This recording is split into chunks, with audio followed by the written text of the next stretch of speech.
Welcome back to the Insidious Addiction.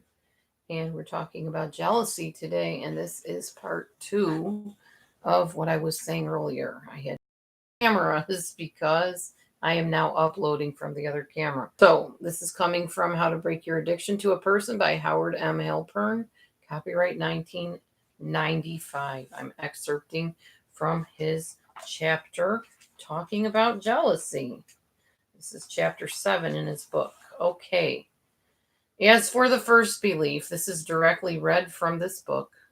As for the first belief, the other person may simply have needs and preferences that are different from yours.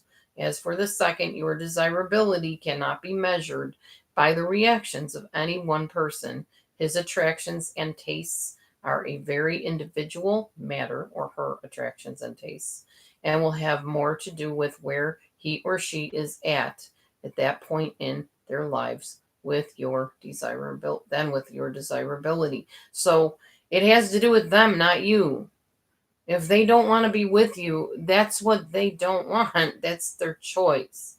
You can't force another person to like you or stay with you, no matter how you want them in your life. And it's not a healthy thing if you are constantly trying to get a person to like you. All right. Who doesn't want to like you? All right, so let's talk about where these feelings come from. First of all, when you were a baby, mom was everything to you, literally. She was the one that fed you your bottle, that changed your diaper, that rocked you. Hopefully, if you had that kind of mom, a healthy mom, we're talking about. She helped give you a sense of identity apart from herself and with herself. She helped you realize that you are a worthy person and that you were safe and secure. I remember my mom always saying, I'm never going to let anything hurt you. Maybe your mom didn't. Maybe you had an abusive, narcissistic mom. So this wouldn't apply to you. But any significant other, if you did establish some type of healthy bond with them, they were your everything. They were your means of survival, your means of feeling like you were worthy and had some sense of self. It was a time when mom or the significant other person, caretaker, was your one and only. They were there for you in your mind as an infant, as a baby. She was everything to you, or he was everything to you, whoever your caretaker was. And they were not there for anybody else but you. That's why they say infants and babies and children tend to be narcissistic because it's me, me, me. That's all they know.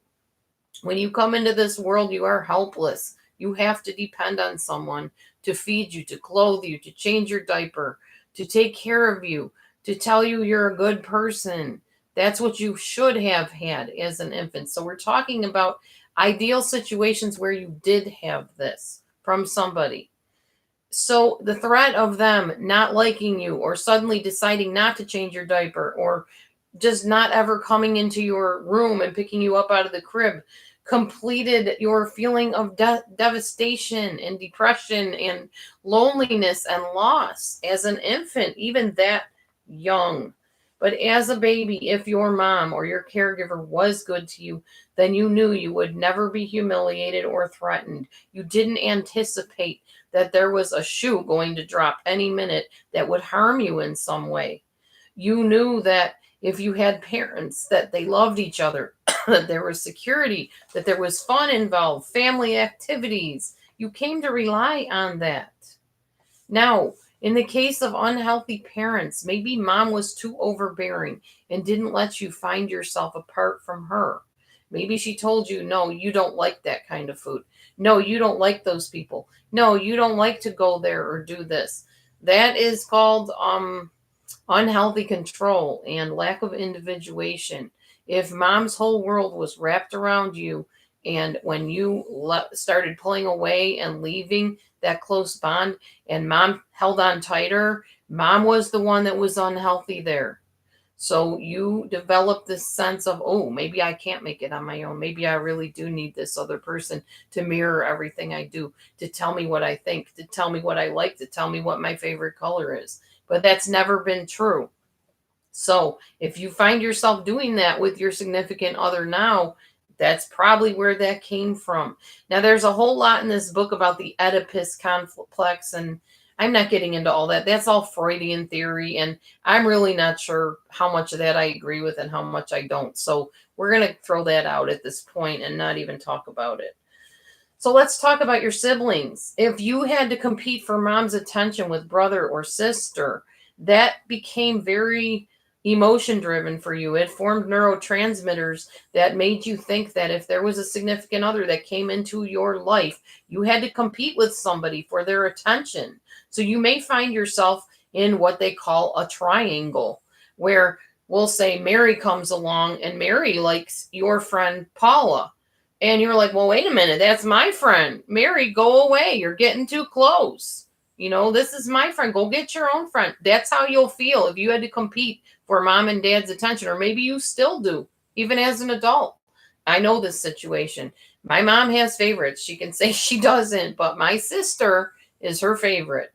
And yes, sometimes I feel not really resentful of my sister, but I find that in relationships, sometimes I have to deal with that feeling, like when I form new friendships with women, which you know me, I really don't prefer friendships with women, but if they're decent women and they're godly women, then I'll step my foot gradually into the water and try to give it my all. But I do feel still that sense of, I don't know, maybe they're moving in a little too close to this person that I really like. I battle that all the time because I battle that with my mom. And maybe you do too. I want to be mom's favorite. My sister wants to be mom's favorite. My two brothers want to be mom's favorite. Mom really shouldn't have favorites, but the people that hang out with her and, go and visit her and whatever, of course she's going to be closer to those people. I get that.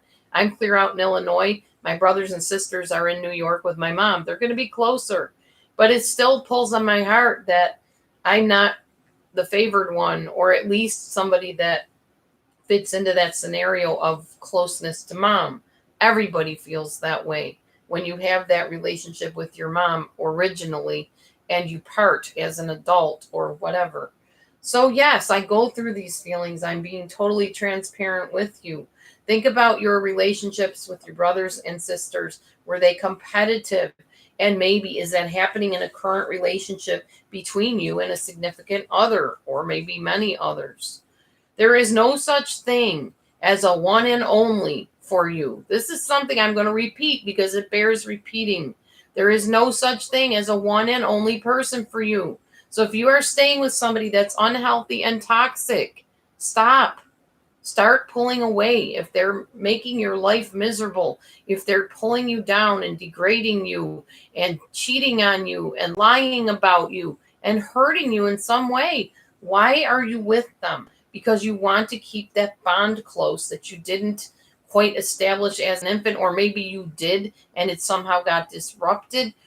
Who knows? Everybody's situation is so different. You need to realize that there are other people out there that you will be attracted to and you will have a comfort level with and you can have friendships with. This person you're with now is not the be all and end all of your life. You can move on without them and survive. So, what is important is to develop trust in a relationship, not only with the other person, but also in your own ability to form a new relationship once the one you're in is finished. You need to trust yourself and you need to be able to trust the other person. Stop staying in situations that are toxic.